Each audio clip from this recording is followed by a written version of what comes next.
A commuter town is a town whose residents normally work elsewhere, although they live, eat and sleep in these neighborhoods. The name also suggests that these communities have little commercial or industrial activity beyond a small amount of retail, oriented towards serving the residents. Names. A commuter town may also be known as an exurb, or a bedroom community. Bedroom town, a bedroom suburb, a dormitory town, a dormitory suburb, or less commonly a dormitory village. The phrase bedroom town has also been adopted into the Japanese waseigo word bed town. Distinction between suburbs and commuter towns. Suburbs and commuter towns are often the same place but sometimes not. As with college town, resort town, and mill town, the term commuter town describes the place's predominant economic function. A suburb, in contrast, is a community of lesser size, density, political power and/or commerce than a nearby community. Economic function may change. For example, when improved transport brings commuters to industrial suburbs or railway towns in search of suburban living. Some suburbs, for example Teterboro, New Jersey and Emeryville, California, remained industrial when they became surrounded by commuter towns. Many commuters work in such industrial suburbs but few reside, hence they are not commuter towns. As a general rule, suburbs are developed in areas adjacent to main employment centers, such as a town or a city, but may or may not have many jobs locally, whereas bedroom communities have few local businesses and most residents who have jobs commute to employment centers some distance away. Commuter towns may be in rural or semi-rural areas, with a ring of green space separating them from the larger city or town, where urban sprawl and conurbation have erased clear lines among towns and cities. In large metropolitan areas, this is not the case. Causes. Commuter towns can arise for a number of different reasons. Sometimes, as in Sleepy Hollow, New York, or Tiburon, California, a town loses its main source of employment, leaving its residents to seek work elsewhere. In other cases, a pleasant small town, such as Warwick, New York, over time attracts more residents but not large businesses to employ them, requiring them to commute to employment centers. Another cause, particularly relevant in the American South and West, is the rapid growth of once small cities, owing largely to the earlier creation of the interstate highway system. The greatest growth was seen by the sprawling metropolitan areas of these cities. As a result, many small cities were absorbed into the suburbs of these larger cities. Often, however, commuter towns form when workers in a region cannot afford to live where they work and must seek residency in another town with a lower cost of living. The late 20th century dot-com bubble and United States housing bubble drove housing costs in California and metropolitan areas to historic highs,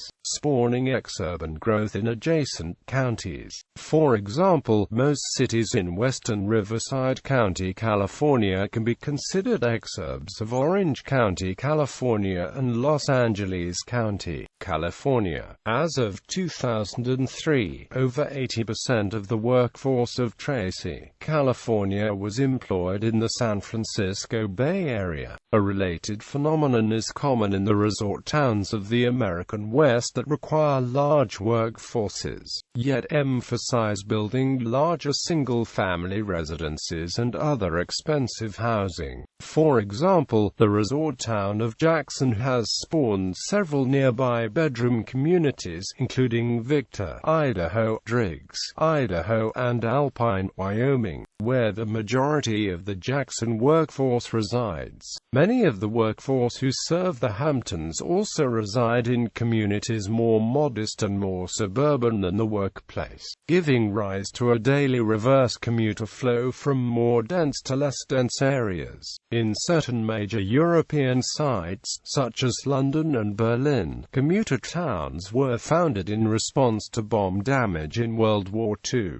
residents were relocated to semi-rural areas within a 50-mile radius, firstly because much inner-city housing had been destroyed, and secondly in order to stimulate development away from cities as the industrial infrastructure shifted from rail to road. Around London, several towns, such as Stevenage, Harlow, Basildon, and Crawley, were built for this purpose by the Commission for New Towns. In some cases, commuter towns can be the result of negative economic impact. Steubenville, Ohio, for instance, had its own regional identity along with neighboring Weirton, West Virginia until the collapse of the steel industry in the 1980s, combined with easier access to the much larger city of Pittsburgh via the Steubenville Pike and the Parkway West. Steubenville has shifted its marketing efforts to being a commuter town to Pittsburgh, as well as one with a lower cost of living in Ohio compared to tax-heavy Pennsylvania. In 2013, Jefferson County, Ohio was added to the Pittsburgh metropolitan area as part of its larger combined statistical area. Effects: where commuters are wealthier and small-town housing markets weaker than city housing markets, the development of a bedroom community may raise local housing prices and attract upscale service businesses in a process akin to gentrification. Long-time residents may be displaced by new commuter residents due to rising house prices. This can also be influenced by zoning restrictions in urbanized areas that prevent the construction of suitably cheap housing close to places of employment. The number of commuter towns increased in the US and the UK during the 20th century because of a trend for people to move out of the cities into the surrounding green belt. Historically, commuter towns were developed by railway companies to create demand for their lines. One 1920s pioneer of this form of development was the Metropolitan Railway, which marketed its Metro land developments. This initiative encouraged many to move out of central and inner-city London to suburbs such as Harrow and out of London itself, to commuter villages in Buckinghamshire or Hertfordshire. Commuter towns have more recently been built ahead of adequate transportation infrastructure, thus spurring the development of roads and public transportation systems.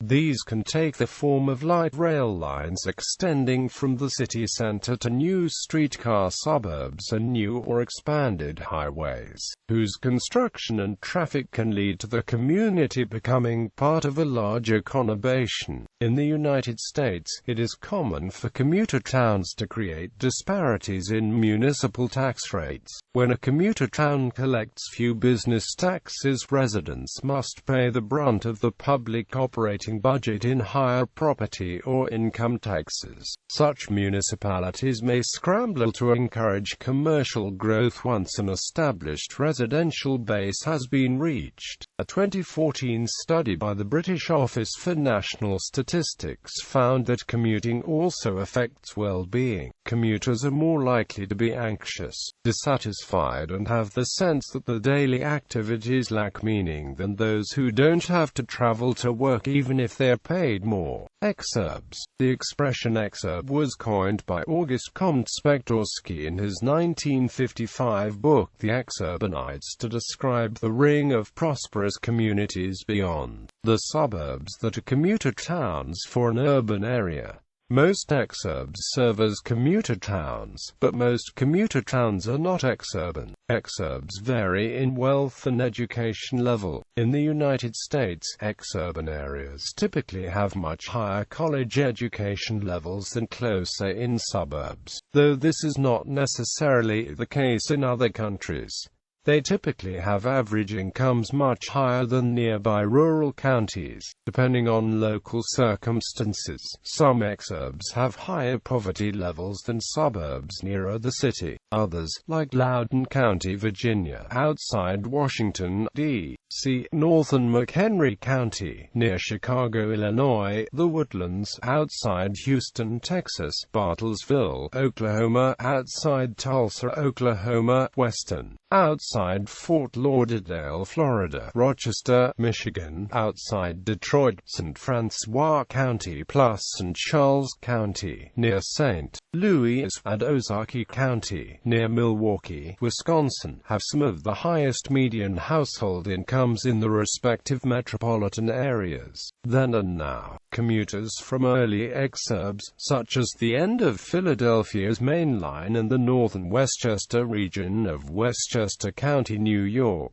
reached the city center via commuter rail and parkway systems. Today's exurbs are composed of small neighborhoods in otherwise bucolic areas, towns, and small cities. Some lie in the outer suburbs of an urbanized area, but a few miles of rural, wooded, or agricultural land separates many exurbs from the suburbs. Exurbs may have originated independently of the major city to which many residents commute. Most consist almost exclusively of commuters and lack the historical and cultural traditions of more established cities. Many early 20th century exurbs were organized on the principles of the Garden City movement. Yesterday's sprawling exurbs, such as Forest Hills and Garden City, are often become later decade suburbs, surrounded and absorbed into a belt of infill planning. Some communities that lie outside the city proper of a metropolitan area could also be considered exurbs, whereas those inside the municipal boundaries are often known as suburbs. Many suburbs within the metropolitan city proper enjoyed the greatest growth in the post-World War II period and slowed subsequently. Since the 1990s,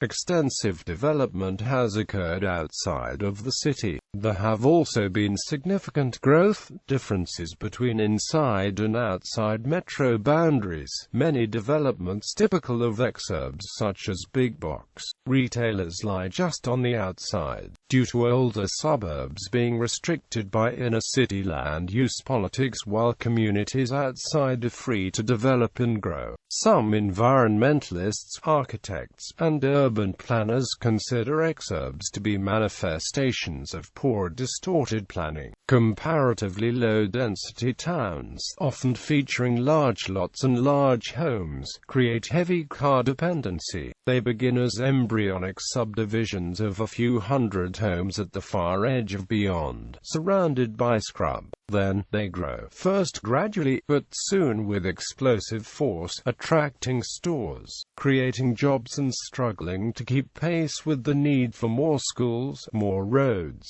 more everything. And eventually, when no more land is available and home prices have skyrocketed, the whole cycle starts again, another 15 minutes down the turnpike. Others argue that exurban environments, such as those that have emerged in Oregon over the last 40 years as a result of the state's unique land use laws, have helped to protect local agriculture and local businesses by creating strict urban growth boundaries that encourage greater population densities in centralized towns while slowing or greatly reducing urban and suburban sprawl into agricultural and timberland.